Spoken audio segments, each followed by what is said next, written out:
I am live. This is Steve Jagger at Beer Native. This is my first live beer review in forever. There is another one that's going to be going out in 30 minutes, which is a pre-record, but you'll have to check that out on the channel and see why, because it had to be a pre-record. My laptop sucks still. Getting a new one soon. I say that in the next video too. But until then, I've got a very weird beer that I got at the supermarket. So let's get into it. Yes, yes. There she blows. I went to the supermarket. The Botanicalist Gin and Tonic IPA, a collaboration between Magic Rock and Masons, 6%. A little bit of information here on the back, I think. There we go. Modern Yorkshire brewing techniques, of course. This can be if you don't know, Magic Rock is based in Yorkshire. I assume Masons is as well. And 8 botanicals. So like you would get a gin with amazing botanicals, we have does that make sense to add botanicals into a beer, or is it going to turn into total garbage? I don't know. It's anybody's guess. If you don't know who Masons are, we'll talk about that too. But let's get into this and break this open. No time like the present.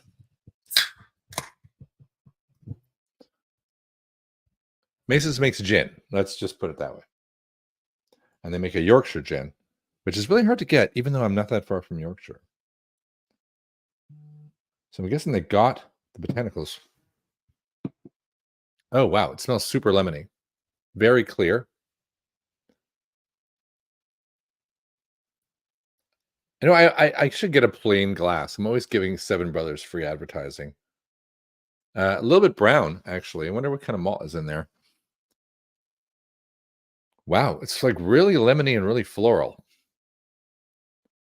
A little bit of strong malt in there. I'm confused by this. It doesn't. I think this would the smell would turn some people off.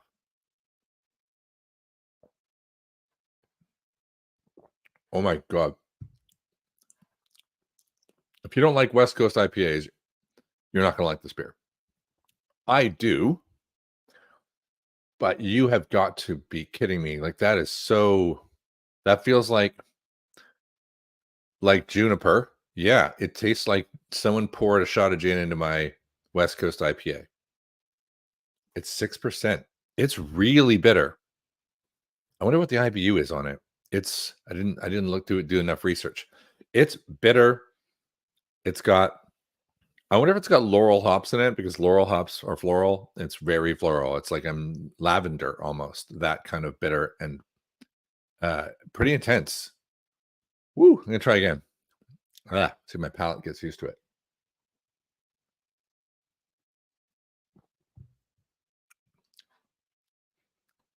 Definitely better on the second go, but wow. Holy moly, that's strong. Let's learn about this. I like bitter things. So this is growing on me, but I mean, I think this is going to be very polarizing. I got this in a supermarket on one of the like 3 buy 4 beers, get the cheapest one free kind of deal. So I think it cost me $3.50, maybe £3 for it, which I don't think it's going to last in the supermarket. That's too intense. Like just too much. Let's check it out. Let's learn something. Well, first, let's check out. I landed on Mason first. So this is Masons of Yorkshire.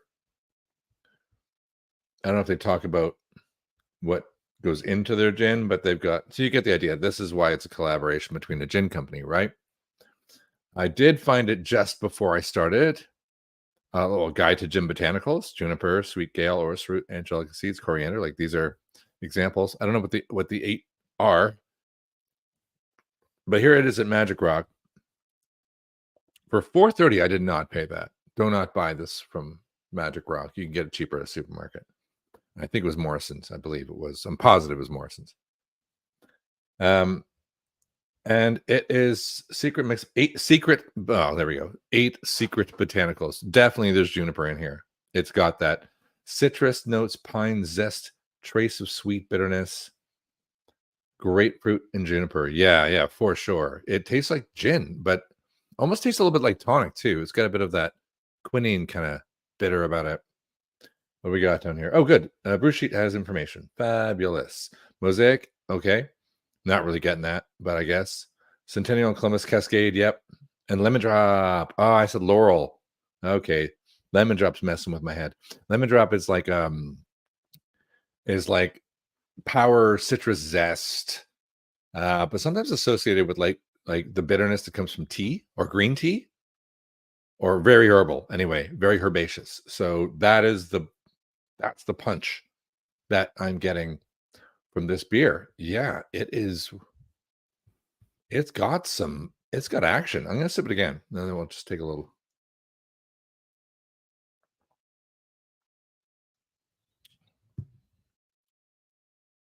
So strange. I've never had anything like it. It's very bizarre, but not bad. It just needs getting used to. If I would not buy this and surprise your friend with it unless you're just like messing with them. It's almost it has a little bit of a bit of like a kveek, like that yeasty almost, and also I've had a beer that used champagne yeast. So it's got something like that going on too. But woo, it is not a dry bitter. It just stays with me. It's still in my mouth. It's just yeah, very difficult to get rid of. But I think it's a sipper.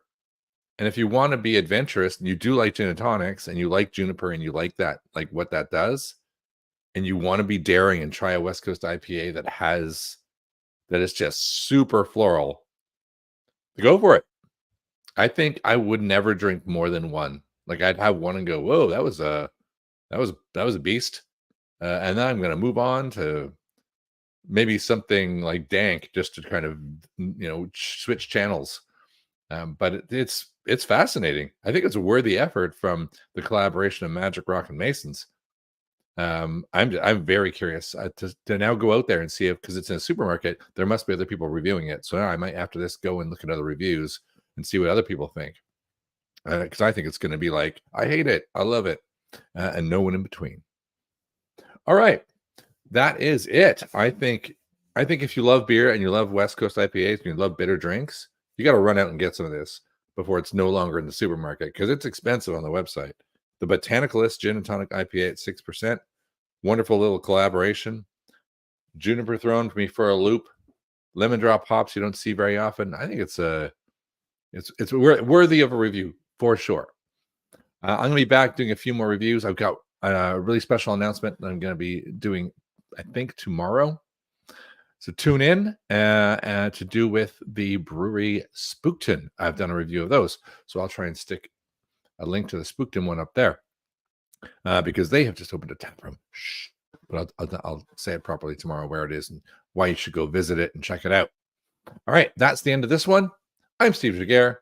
This is Beer Native TV, back after a long hiatus. Hopefully bigger, stronger, better, and all of that. I hope to see you next review, and tell your friends. Like, subscribe. Steve out.